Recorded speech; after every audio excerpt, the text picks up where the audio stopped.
मिर्चल जिले के केसरागुट्टा श्री भवानी रामलिंगेश्वर स्वामी मंदिर में शिवरात्रि मनाई गई।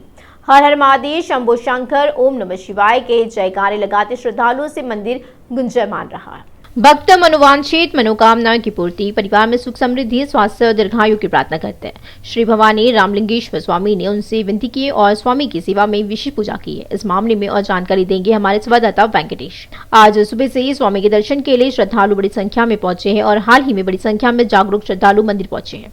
दो तेलुगु राज्यों के अलावा तमिलनाडु, कर्नाटक, केरल, महाराष्ट्र और कई अन्य जगहों पर लाखों की संख्या में नमाज अदा करने आ रहे हैं। प्रदेश में महाशिवरात्रि समारोह भव्य रूप से चल रहा है और सभी मंदिरों में शिव के नाम से भीड़ लगी रहती है। शिव मंदिरों में सुबह से ही विशेष पूजा अर्चना चल रही है और रुद्राभिषेक और बिल्वार्चन चल रहा है। शिवरात्रि का त्योहार मनाने के लिए भोर से ही शिव मंदिरों में श्रद्धालुओं की भीड़ उमड़ पड़ी है। बड़ी संख्या में श्रद्धालुओं की भीड़ उमड़ रही है और ऐसे में अधिकारियों ने व्यवस्था की है कि ताकि उन्हें किसी तरह की असुविधा का सामना न करना पड़े।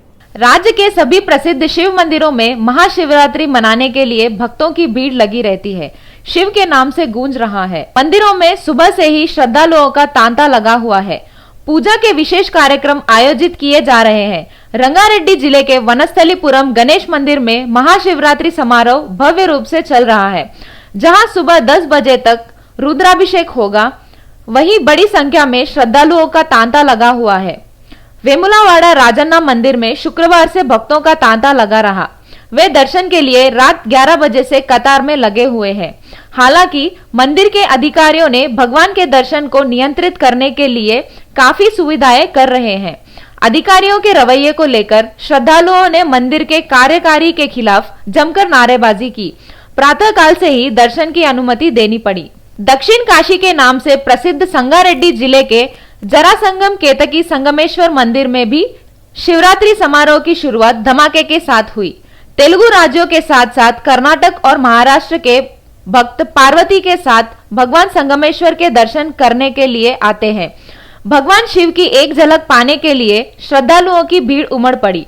श्रद्धालुओं की सुविधा के लिए आरटीसी जहीराबाद डिपो से विशेष बस चला रहे हैं। महाशिवरात्रि के मौके पर मंत्री तलसानी श्रीनिवास यादव ने अमीरपेटा में भगवान शिव के दर्शन किए और मंत्री ने कुंवरी बस्ती स्थित हनुमान मंदिर में भगवान के लिए विशेष पूजा अर्चना की। मंत्री तलसानी ने सबसे पहले हनुमान के दर्शन किए और पूजा अर्चना की। बाद में शिव मंदिर में शिवलिंग का दुग्धाभिषेक किया और विशेष पूजा की गई। इस मौके पर मंदिर समिति के तत्वावधान में मंत्री को सम्मानित किया गया। मंदिर के पंडितों ने वैदिक मंत्रों से आशीर्वाद दिया और तीर्थ प्रसाद दिया। इस कार्यक्रम में मंदिर में ईओ विठलैया, पूर्व अध्यक्ष सत्यनारायण यादव, बीआरएस पार्टी मंडल अध्यक्ष हनुमंत राव, नेता संतोष, अशोक यादव, शेखर रेड्डी, नरेंद्र रेड्डी, गुलाब सिंह और अन्य में भाग लिया। केंद्रीय मंत्री किशन रेड्डी ने तेलंगाना सरकार पर घटकेसर से यदाद्री तक बनने वाले एमएमटीएस फेज 2 में सहयोग नहीं करने का आरोप लगाया। उन्होंने कहा कि उन्होंने सीएम केसीआर को पत्र लिखकर कहा है कि जल्द से जल्द भूमि अधिग्रहण का काम शुरू किया जाएगा। उन्होंने कहा है कि एमएमटीएस लाइन के निर्माण के लिए राज्य सरकार से कोई सहायता नहीं मिल रही है और उन्होंने सीएम केसीआर से एमएमटीएस चरण 2 के मामले में पहल करने की अपील की है। दादरी लक्ष्मी नरसिम्हा स्वामी ब्रह्मोत्सव के अवसर पर किशन रेड्डी ने अखंड ज्योति यात्रा शुरू की है तो बरकतपुरा के दादरी भवन से शुरू होकर यदगिरीगुट्टा तक चली है। अखंड ज्योति के रास्ते में सभी क्षेत्रों के लोग ज्योति के दर्शन करते हैं और स्वामी का आशीर्वाद लेते हैं। उन्होंने विचार व्यक्त किया है कि नए मंदिरों के निर्माण के बजाय मौजूदा मंदिरों में सुविधाएं में सुधार करने और पूजा कार्यक्रम आयोजित करने की आवश्यकता है। किशन रेड्डी ने खुलासा किया है कि केंद्र देश भर में 156 मंदिरों का विकास कर रहा है। बीजेपी के तेलंगाना प्रमुख बंडी संजय ने कहा है कि सीएम केसीआर को छोड़ने का कोई इरादा नहीं है।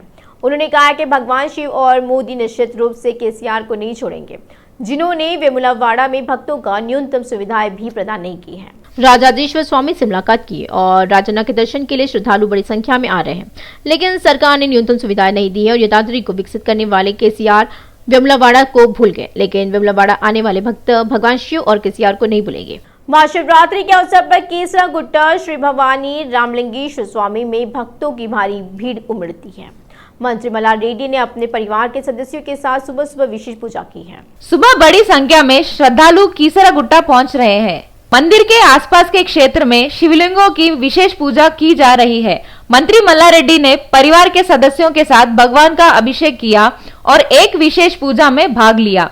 महाशिवरात्रि माघ त्रयोदशी पर सुबह 4 बजे से महाशिवरात्रि माघ त्रयोदशी पर सुबह 4 बजे से महान्या बुरक एकादश रुद्राभिषेक के साथ सामूहिक अभिषेक किया गया। दिल्ली शराब घोटाला मामले में एक और अहम घटनाक्रम हुआ है। राउच एवेन्यू कोर्ट ने आरोपियों की जमानत याचिका खारिज कर दी है। मनी लॉन्ड्रिंग के मामलों में दर्ज मामलों में जमानत नामंजूर हो चुकी है और गिरफ्तार किए गए नए लोगों को और से दी गई जानकारी के आधार पर ईडी की जांच जारी है। मुख्यमंत्री केसीआर के पोते और मंत्री केटीआर का बेटा हिमांशु का गाया एक अंग्रेजी गाना सोशल मीडिया पर वायरल हो गया। हिमांशु द्वारा पहली बार गाया गाना, यह गाना प्रभावशाली है। मंत्री सबिता इंद्रा रेड्डी ने माहेश्वरम में शिव गंगा मंदिर में विशेष पूजा अर्चना की है। मंत्री सबिता ने प्रार्थना की है कि सीएम केसीआर अच्छे स्वास्थ्य के साथ समृद्ध हो। मंत्री सबिता इंद्रा रेड्डी ने माहेश्वरम में शिव गंगा मंदिर में विशेष पूजा अर्चना की है। मंत्री सबिता ने प्रार्थना की है कि सीएम केसीआर अच्छे स्वास्थ्य के साथ समृद्ध हो। तेलंगाना जन समिति के अध्यक्ष कोंडाराम ने बीआरएस सरकार की आलोचना की है। उन्होंने कहा है कि सरकार का शासन लोकतांत्रिक नहीं होकर ठेकेदारों के लिए चलाया जा रहा है। उन्होंने कहा है कि प्रदेश में बिजली कटौती से किसान परेशान हैं। उन्होंने मांग की है कि डीआईएससी को बकाया राशि का भुगतान तुरंत किया जाए और बिजली की समस्या का समाधान किया जाए। उन्होंने यह भी मांग की है कि सरकार नरसिंहपुर के किसान जलापति रेड्डी के परिवार का समर्थन करे। उन्होंने आत्महत्या कर ली और जिसमें वे इस महीने राज्य में 20 बिजली भवनों के सामने विरोध प्रदर्शन करेंगे। बीजेपी विधायक रघुनंदन राव ने बीआरएस सरकार की आलोचना की। उन्होंने कहा कि सरकार छात्रों की समस्याओं पर ध्यान नहीं दे रही है। आरोप लगाया कि पिछले 4 वर्षों से माध्य भोजन योजना के तहत छात्रों की फीस का भुगतान नहीं किया जा रहा है और यहाँ तक कि गुणवत्तापूर्ण भोजन भी नहीं दिया जा रहा है। उन्होंने कहा कि सरकार के रवैये से फीस वापसी की उम्मीदें में निजी कॉलेजों में दाखिला लेने वाले गरीब छात्रों को गंभीर परेशानी हो रही है। उन्होंने पूछा है कि लाखों करोड़ रुपए का बजट कर्ज किसके लिए है जब समय पर धनराशि का भुगतान नहीं किया जा सकता है। इस संबंध में उन्होंने शनिवार को ट्विटर पर प्लेटफॉर्म पर मुख्यमंत्री केसीआर की आलोचना की और कहा है कि वह विफल रहे हैं। आरोप है कि राज्य सरकार द्वारा आवंटित राशि जारी राशि से मेल नहीं खाती है। सिकंदराबाद छावनी बोर्ड चुनाव अधिसूचना जारी कर दिया गया है और राकेश मित्तल संयुक्त सचिव की निरीक्षा ने चुनाव अधिसूचना जारी की। सिकंदराबाद छावनी चुनाव 30 अप्रैल को होगा। सिकंदराबाद समेत सभी 57 छावनियों में एक ही दिन मतदान होगा। सिकंदराबाद छावनी में 8 वार्ड है और हाल ही में जनवरी में ग्रेटर हैदराबाद नगर निगम के साथ सिकंदराबाद छावनी के विलय के प्रस्ताव का अध्ययन करने के लिए एक 8 सदस्यीय केंद्रीय रक्षा विभाग समिति के गठन किया गया था। 1 माह में रिपोर्ट देने के आदेश दिया। यह समय सीमा भी समाप्त हो चुकी है। इस समय छावनी चुनाव सबका ध्यान खींच रहा है। लोग खतरे में हैं। हमारे आसपास कोई असामाजिक गतिविधियां होती है तो हम 100 नंबर पर डायल करते हैं। हालांकि पुलिस द्वारा लगातार निगरानी रखने वाली डायल 100 को हाल ही में एक फर्जी कॉल मिली है। मेरी गर्लफ्रेंड ने धोखा दिया है। कोई पूछ रहा है कि मैं क्या करूं और ये नहीं पता है कि जो कह रहे हैं वह सच भी है या झूठ है। सच समझकर जो पुलिस इलाके में जाती है और बाद में पता चलता है कि ये फर्जी कॉल था। गोलनागा प्रमंडल के कमला नगर में महाशिवरात्रि के मौके पर शिव मंदिरों में भक्तों का तांता लग रहा है। वीरभद्र शिव मंदिरों में श्रद्धालुओं का तांता लगा रहा। मंदिर के अधिकारी किशन सिंह ने बताया कि यह मंदिर प्राचीन काल से अस्तित्व में है। कहा जाता है कि स्वामी वीरभद्र के अवतार में अमावरी के साथ स्वयंभू के रूप में प्रकट हुए थे और ज्ञात हो कि स्वामी यहां आने वाले भक्तों की मनोकामना पूरी करते हैं। इस कार्यक्रम में मंदिर अध्यक्ष किशन सिंह, मुख्य पुजारी रमना स्वामी व भिक्षापति स्वामी शामिल हुए हैं।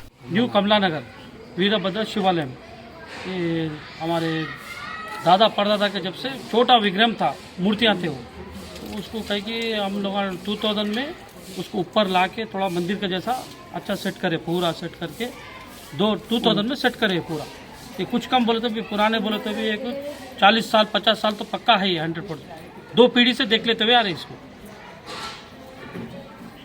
एलबी नगर कामिनेनी अस्पताल के डॉक्टरों व प्रबंधन के खिलाफ धारा 304A के तहत मामला दर्ज किया गया है और ये मामला एक घटना में दर्ज किया गया था जहां 2 दिन पहले कामिनेनी अस्पताल में इलाज के दौरान रविंद्र नाम के एक व्यक्ति की मौत हो गई थी। गच्चीबौली पुलिस ने अवैध रूप से गांजा परिवहन करने वाले आरोपी को गिरफ्तार किया है। पुलिस ने नानक रामगोडा वाहनों की तलाशी अभियान के दौरान होंडा वाहन से गांजा बरामद किया है। इस छापेमारी में नक्का राजू नामक आरोपी को पुलिस ने हिरासत में लिया। एक अन्य आरोपी फरार है। पुलिस ने बताया कि गिरफ्तार आरोपी राजू के पास से 1.2 किलो गांजा बरामद किया गया है। पुलिस ने राजू के खिलाफ मामला दर्ज कर रिमांड पर भेज दिया है। गर्मी जल्दी शुरू हो चुकी है।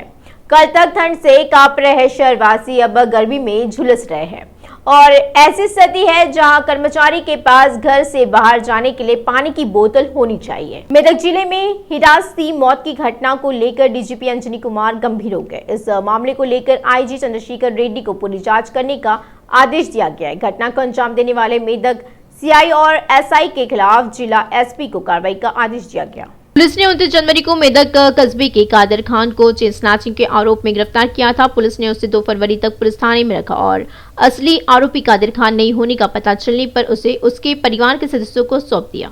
उसके बाद कादिर गंभीर चोटों के बाद बीमार पड़ गया और कुछ दिनों तक सिकंदराबाद गांधी अस्पताल में इलाज के बाद इस महीने की 16 तारीख को उसका निधन हो गया। लेकिन उनके परिवार वालों का आरोप है कि कादिर खान की मौत पुलिस प्रताड़ना के कारण हुई है। कादिर खान की पत्नी सिद्धेश्वरी ने अपने बच्चों के साथ शुक्रवार को मेदक थाने में शिकायत दर्ज कराई है। Medak town SSI Rajashekar constable Pawan Kumar के आरोप लगाया कि प्रशांत ने उसके पति की पिटाई के बाद उसकी किडनी खराब कर दी। शिकायत में कहा गया है कि कारकों के खिलाफ कार्रवाई की जानी चाहिए। प्रोड्यूसर्स काउंसिल के पूर्व अध्यक्ष सी कल्याण ने आरोप लगाया है कि प्रोड्यूसर्स काउंसिल के गिल्ड सदस्यों के माफिया के चलते फिल्म इंडस्ट्री पर संकट आने वाला है। कल्याण ने कड़ी आलोचना करते हुए कहा कि वे छोटी फिल्मों को कम करके उद्योग को नष्ट कर रहे हैं।